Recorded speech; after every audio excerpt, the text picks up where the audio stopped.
time for Chapter 3 of the Giant Germ. We've only changed the scenery now from inside the house to sitting outside enjoying the beautiful weather and the sun, just trying to get some fresh air. So let's begin Chapter 3. I told you I always have bad luck, Arnold groaned. And now it's rubbing off on all of us, said Ralphie. To the bus, everyone, Mrs. Frizzle instructed. We didn't have to be told twice. We all ran for the magic school bus, pronto.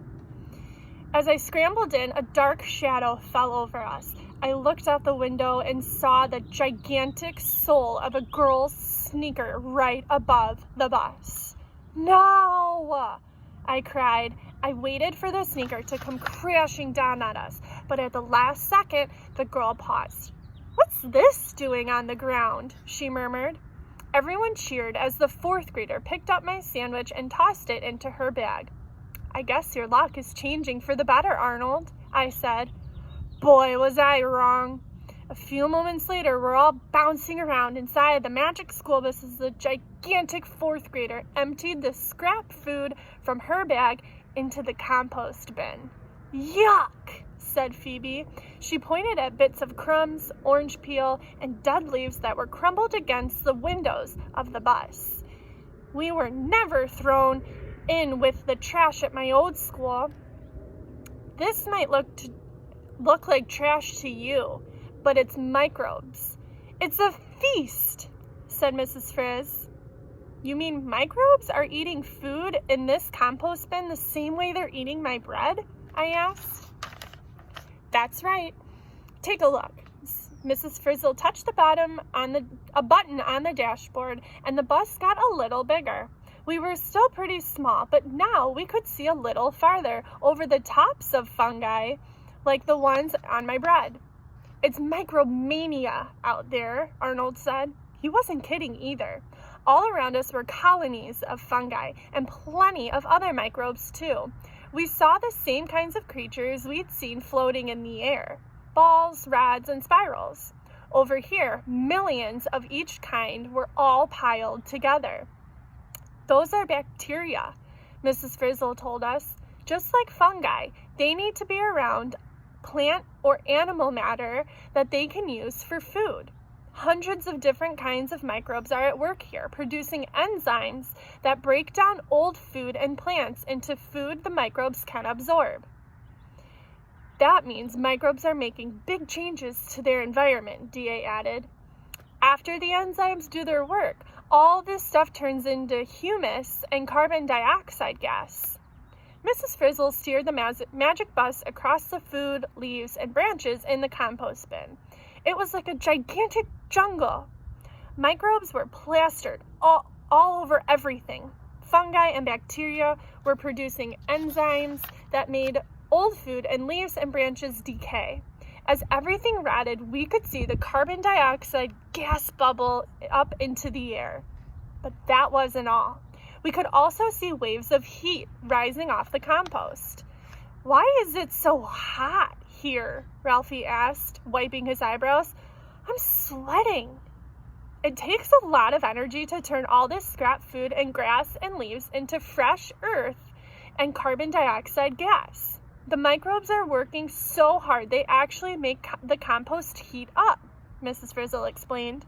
Mrs. Frizzle turned the wheel and the bus began to burrow into the food and leaves. Near the top, the food scraps and plants hadn't changed very much, but farther down, it all just looked like brown mush. Yee-haw! The Frizz cried as the bus slid around on the stuff. You call this fun? Phoebe asked. She was clutching the seat in front of her. According to my research, microbes have been at work longer down here, DA said. The food and branches and stuff have already totally broken down into fresh humus. So when microbes break down food like my bread, it is a good thing, I said. Microbes are the best waste management program on the planet, said Mrs. Frizzle. Without them, old food and plants and animals would just all pile up. But with microbes, they break down to humus. It's a rotten job, Carla said. Luckily, microbes are very good at it. We all groaned. Carlos! Microbes are always changing their environment because that's how they get the food they need to grow and make more of themselves. Mrs. Frizz went on, sure, a few microbes do damage when they grow inside people or in plants, but many, many more microbes do good. According to my book, some bacteria actually clean up toxic waste, DA said. They use poisons like oil, pesticides, and methane gas for food and to break them down into simpler materials that don't hurt the environment. Wow, I said. Hearing so many good things about microbes was making me feel lucky to have these microscopic creatures around. What about that microbe over there? What's it doing? Carlos asked. He pointed to a long, hairy-looking creature that was headed our way. That is a kind of protozoa, Mrs. Frizzle said. A protozoan is different from the other microbes we've seen. Unlike fungi and bacteria, a protozoan can swallow its food without breaking it down into smaller materials first. Does anyone else have the feeling that protozoan thinks we're a snack? Arnold asked. The protozoan looked like it was crawling on its tiny hairs as it came closer to the magic school bus. Fortunately, we were quicker than it was. Mrs. Frizzle hit the gas, and we were out of there in a flash. Faster than a speeding microbe, Carlos said as the bus zoomed upward. We were back at the top of the compost bin in no time. Phew! Luck was on our side this time, I said. I should have known it was too good to last. A loud buzzing sound made me look up. Uh-oh. Flies, I said. Dozens of flies swarmed overhead. We were so small that their bungling eyes seemed enormous. Their hairy black legs had microbes stuck all over them. Every time one of these flies buzzed towards us, my stomach did a flip. All of a sudden, a fly landed with its legs on top of the magic school bus and began eating the compost. I guess microbes aren't the only creatures that like to chow down on leftovers, Tim said. Gross, said Arnold.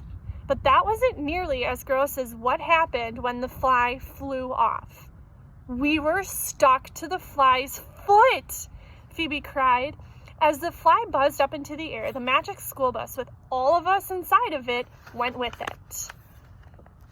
I guess we'll have to tune in tomorrow to see what happens in chapter 4. Bye.